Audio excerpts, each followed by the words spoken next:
இன்றைக்கு இந்த காணொளியின் மூலமாக ஒரு அருமையான சிவன் கோவிலை பற்றி தெரிந்து கொள்ள இருக்கின்றோம்.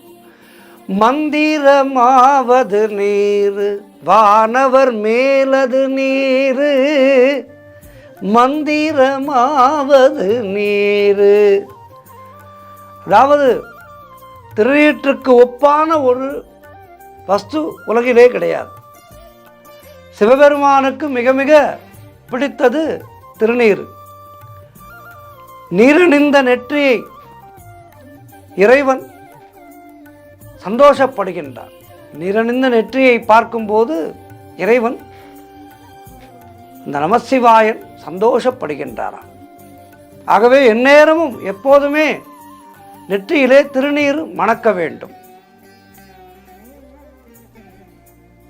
நமக்கு எப்படிப்பட்ட துயரங்களையும் துக்கங்களையும் சரி செய்து கொடுப்பது என்பது தெய்வ பக்தி. தெய்வ பக்தி உள்ளவனுக்கு எப்படிப்பட்ட கஷ்டங்களும் தீர்ந்துவிடும் இறையருளாலே. ஆகவே கோவில்களுக்கு செல்வது என்பது நாம் சிறு வயதிலிருந்தே நம்மை பயிற்று கொள்ள வேண்டும். அன்றாடம் ஏதேனும் ஒரு கோவிலுக்கு செல்ல வேண்டும். கோவில்களை தேடி தேடி நாம் சென்று தரிசிக்க இறையருள் என்பது நமக்கு பரிபூர்ணமாக கிடைக்கும். காரணம், கோவில்களிலே இறை அம்சம் நிறைந்திருக்கின்றது. இப்படிப்பட்ட நம்முடைய முன்னோர்கள் எல்லாம் வழிபட்ட கோவில்கள் அல்லவா, அவர்களுடைய அனுகிரகமும் அங்கே சாநித்தியமாக இருக்கும். ஆகவே ஆலயம் தொழுவது சாலவும் நன்று என முன்னோர் கூறி வைத்தார்கள். இன்றைக்கு நாம் பார்க்க இருக்கின்ற ஸ்தலமானது எல்லோருக்குமே ஆரோக்கியம் என்பது மிக மிக முக்கியம்.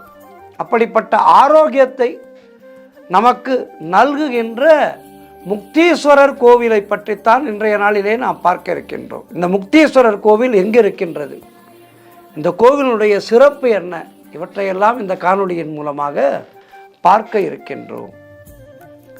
ஆத்தூர் கிராமம், இந்த கிராமமானது செங்கல்பட்டு பாலத்திலே இருந்து 5 கிலோமீட்டர் தொலைவிலே அமைந்திருக்கின்றது. சென்னைக்கு மிக அருகிலே இருக்கின்றது.